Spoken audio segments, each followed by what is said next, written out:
السلام عليكم ورحمة الله وبركاته. هنعمل اليوم ترسة الأفران.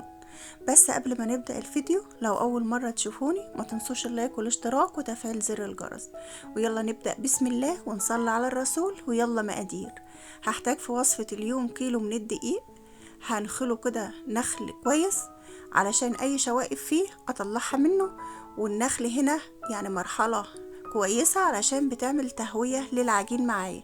وهنزل ب4 معالق من السكر ورشة فانيليا ونص معلقة من الملح وكيس خميرة فورية. وهحتاج برضو معلقة كبيرة من البيكنج باودر. هتقوليلي انت حاطة بيكنج باودر ليه وفيه خميرة؟ لا، جربيها وان شاء الله العجينة هتطلع معاكي جميلة. هحتاج برضو كوبايتين من الحليب، ويفضل لو هو رايب او سايب عادي مفيش اي مشكلة. وهنزل بمعلقة خل، وهنزل بكوباية مية دافية، واحرصي ما تكونش سخنة قوي عشان ما تموتش معاكي الخميرة.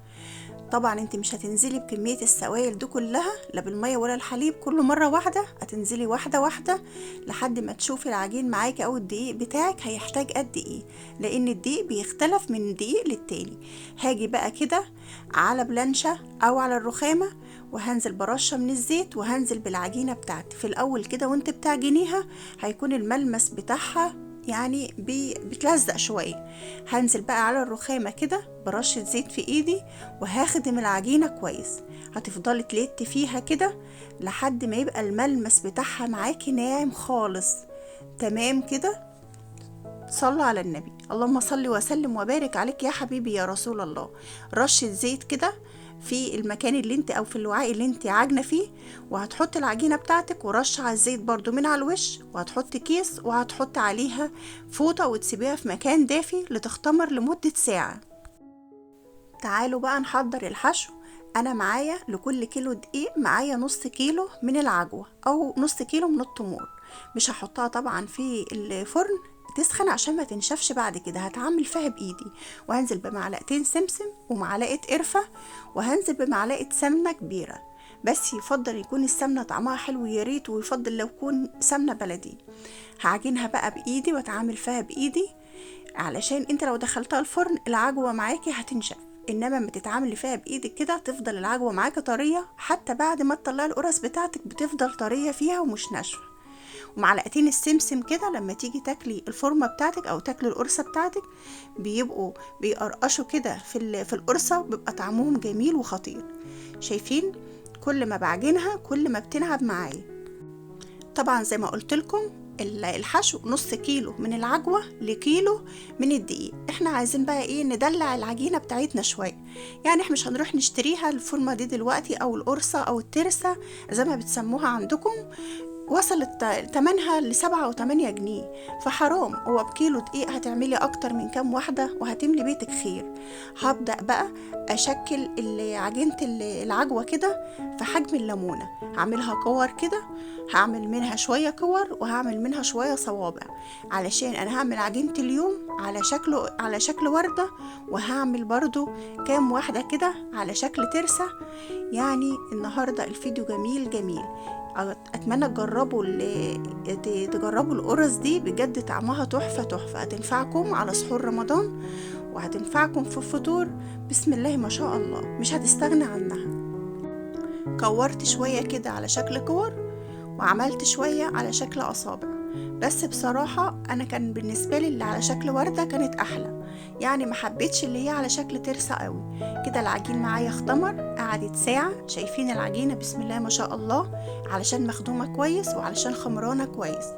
هبدأ بقى اسيب العجينة متغطية زي ما هي، وهجيب بلانشة او اجيب اي حاجة اللي انت هتفردي عليها. هتسيب العجين متغطي، وهتاخدي بقى قطعة من العجين تكون اكبر شوية من الكورة اللي انت عاملاها بتاعت العجوة. يعني العجينة تكون حجمها اكبر من حجم العجوة. وهنا كالعادة الكهرباء كانت عملتها معايا. هفرد بقى قطعة من العجوة، وهفرد العجينة، وهحاول ألم الأطراف كده على بعضها. قفلي الاطراف كويس بحيث العجوة تكوني مقفلة عليها، مش عايزة العجوة تبان خالص. قفلي عليها كويس واقلبيها بقى على الوش التاني، وحاولي تفرديها فردة بسيطة كده، ما تضغطيش عليها عشان لو رقيتي الفردة هتنشف معاكي في الفرن. احنا عايزينها تكون طرية كده وهشة وحلو. عندك بقى اللي هو الكورنيهات بتاعت الكنافة، لو عندك او عندك اي حاجة على شكل الكورنيه كده، هتقومي حاطة الكورنيه في النص وتبدأي تحددي بالمقص. شايفين؟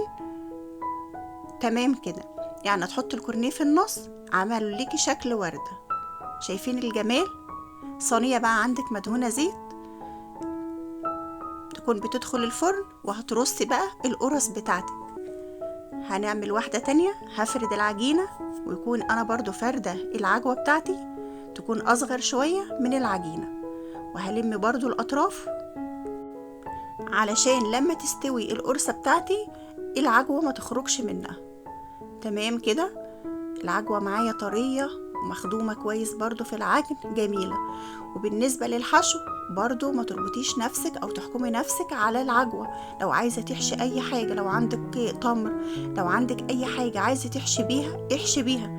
عايزة تحشي برضو بشوكولاتات، عايزة تحشي بجبن، عايزة تحشي بأي حاجة انت وراحتك.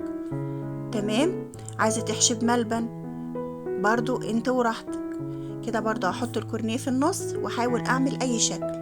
انت بقى فنني وطلعي روح الرسامة اللي جواك وروح الفنانة، واعملي بقى الرسومات اللي انت عايزاها.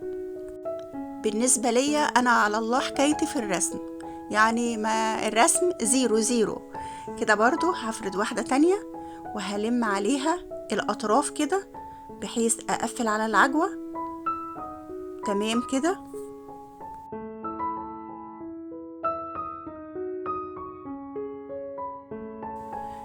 صلوا على النبي. اللهم صل وسلم وبارك عليك يا حبيبي يا رسول الله. صلاة تنحل بها العقد وتنفك بها الكرب وتغفر بها الذنوب وتخفي بها العيوب وتقضي بها حوائج الدنيا كلها يا أرحم الراحمين. هخلص برضو كل القرص اللي معايا بنفس الشكل وبنفس ما عملت في الخطوات الأولى. هحط الكورنيه في النص وأحدد بيه المقص وأعمل الأشكال اللي أنا عايزاها. انا ما عملتش هنا الا حوالي 2 بس من الترسة، والباقي كله عملته على شكل وردة زي ما انتوا شايفين كده. بجد الشكل خطير، ولما طلعت كانت اجمل. هحط بقى في الصينية وادخل الصينية ديت الفرن. بس قبل ما ادخلها الفرن هعمل لها بقى إيه دهان كده للوش بتاعها. هقوم رايحة جايبة بيضة ومعلقتين من الحليب وهحط فانيليا، وكنت حطيت معلقة من الخل كده، بس التصوير ما جاتش في التصوير. هخفق بقى البيضة مع الحليب مع الفانيليا مع الخل، اضربهم كده كويس. الخل والفانيليا بيعطوش ريحة زفارة. ولو انت ما انتش عايزة تحط بيض، خلاص هاتي معلقة قهوة او معلقة نسكافيه على معلقتين لبن ودهن الوش، هتدي معاكي نفس النتيجة بتاعة البيض. بس انا بفضل البيض كده، بيعمل طراوة وبيدي شكل جميل لشكل الفطيرة او لشكل القرص بتاعتي. هدهن بقى كل الوش كده. تمام، ندلع بقى القرصة شوية كده ونحط على الوش شوية سمسم، ولو عندك حبة البركة يبقى جميلة قوي، ترش برضو حبة البركة. انا كان عندي بس يعني كسلت احطها فحطيت واكتفيت بالسمسم بس. رشيت بقى سمسم على الوش. هدخلها الفرن يكون مسبق التسخين على درجة حرارة 200 على الرف الأوسط لمدة 15 دقيقة. مش هتاخد أكتر من كده وهتطلع معاكي جميلة.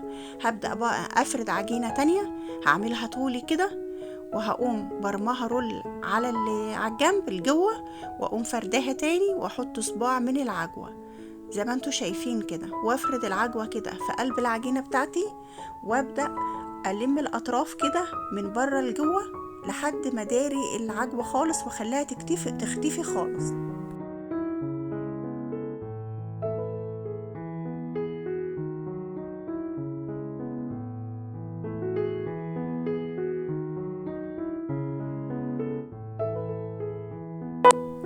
خلاص اتأكدت كده ان العجوة بتاعتي اختفت وما عادش باينة.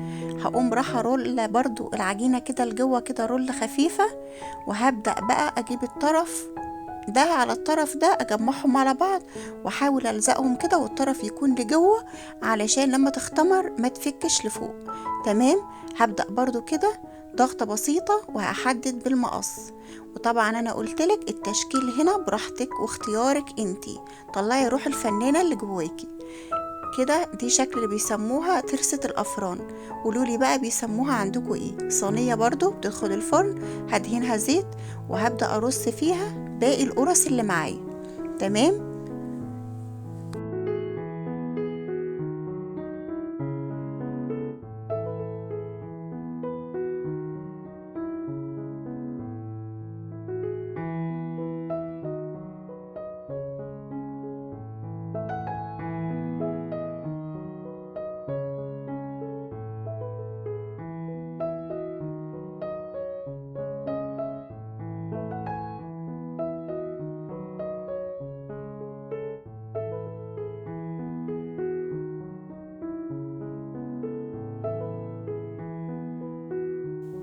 شايفين وهي في الفرن بسم الله ما شاء الله مرتفعة ازاي، علشان معجونة كويس ومخدومة كويس. ودي هنا باقي القرص اللي معايا، وكل ده من كيلو دقيق واحد. بالله من كيلو دقيق واحد ما زودت غير اللي معاكم في الفيديو. وطلع لي بسم الله ما شاء الله كمية وفيرة جدا، اللهم بارك. كده انا في صينية في الفرن هتطلع وهدخل الصينيتين التانيين دول. تمام كده. دلوقتي هدهن وش بقى اللي معايا وهرش برضو عليه سمسم نفس ما عملت مع الاولى كده. اللهم بارك. بسم الله ما شاء الله. اللهم بارك. الكمية معايا جميلة جدا ووفيرة جدا. بسم الله ما شاء الله. اللهم بارك.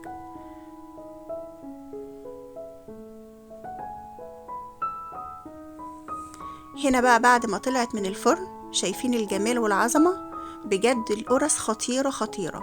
شايفين هشة وطرية ازاي، واللون من فوق ومن تحت تحفة تحفة تحفة بجد جميلة. هقدمها بقى على صينية التقديم كده. وكده كان اول صينية طلعت، وباقي الصينية طلعت اهو. دي اللي على شكل ترسة ودي اللي على شكل وردة. اتمنى بقى تجربوا الوصفة، ويا رب يكون الفيديو خفيف ولطيف على قلوبكم، واتمنى تجربوا الوصفة وتقولوا لي في تعليقاتكم. والسلام عليكم ورحمة الله وبركاته.